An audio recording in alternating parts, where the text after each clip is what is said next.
Hello and welcome to how to manage your time wisely as a student. This is presented to you by Teach Children Learn, and I'm Kaiden. In this short video, we're going to learn about how to use a calendar to manage your time together with the brain dump. How do you actually do a brain dump and what's the use of it, and how to plan 1 hour in the evenings to get your time management started. One of the most important tools in time management is your calendar. And for this, I recommend either a hard copy or something you can access online.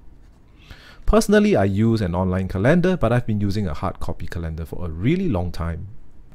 The calendar will be very useful for you to plan your week on every Sunday evening.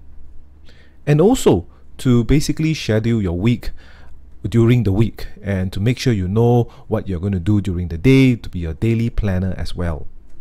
So make sure that your calendar can put in at least 12 items or more, otherwise it's going to get very cramped and you won't be able to use it. Another important thing is if you're using a hard copy calendar, try to get something that is light. Don't get something with those leather bound covers, and it might look very nice, but if it's heavy, you won't bring it to school, and if you don't bring it to school, you won't use it. So that's not good.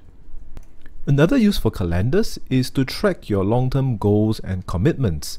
For students, this is especially tracking your exams, how to study, when to study, and also to track your spaced repetition schedule. Alright, so you're going to learn more about spaced repetition in my further videos. And for calendars, you can also track the things that you're planning and of course the projects that you are doing over time. So that's all. Those are the main users of having a calendar. Next, I want to talk about a brain dump and what is it and how can it help you. A brain dump is basically writing everything that is going on in your head, and you write it down into a piece of paper or you write it down into your calendar. Now, what is the purpose of writing down everything? Well, the main reason is that because you will not be able to study and focus on the item on hand if there are a lot of things going on and bouncing around in your head.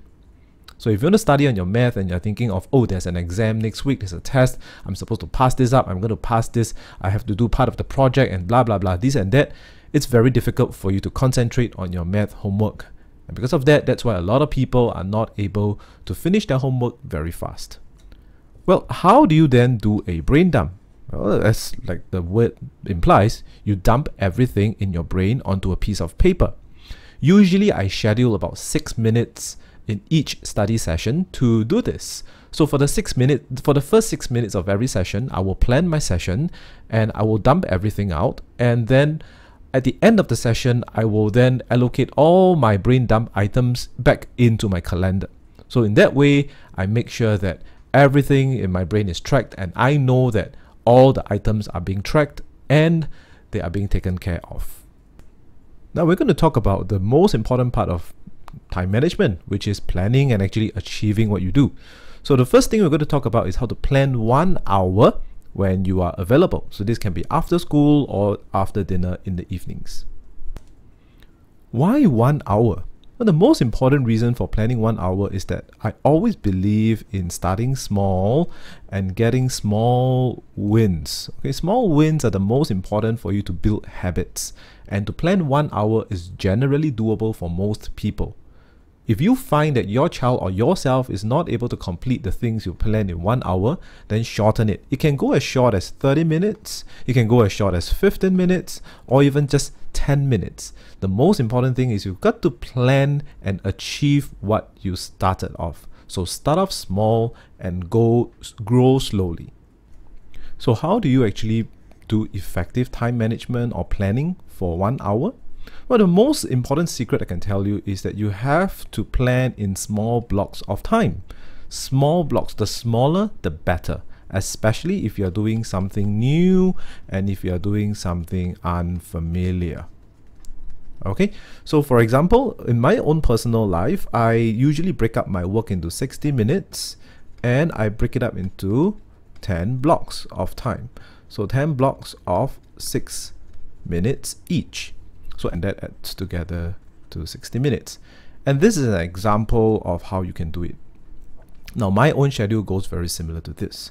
So plan and brain dump. So you plan, when I say plan, means you plan for your next 60 minutes. So I spend 6 minutes to plan this amount of work and this amount of time. So brain dump, I'll write everything into my paper like I described just now. That's 6 minutes. So for example, in a student's life English exercise, I plan to take 18 minutes to complete my English exercise. So 18 plus 6, that's 24. And then math exercise, that's another 18. So 18 plus 24, you get 42. And review homework for the day, that I plan to take 12 minutes, so you get 54. And update calendar, 6 minutes to get 60. So by updating calendar, I'm talking about my brain dump.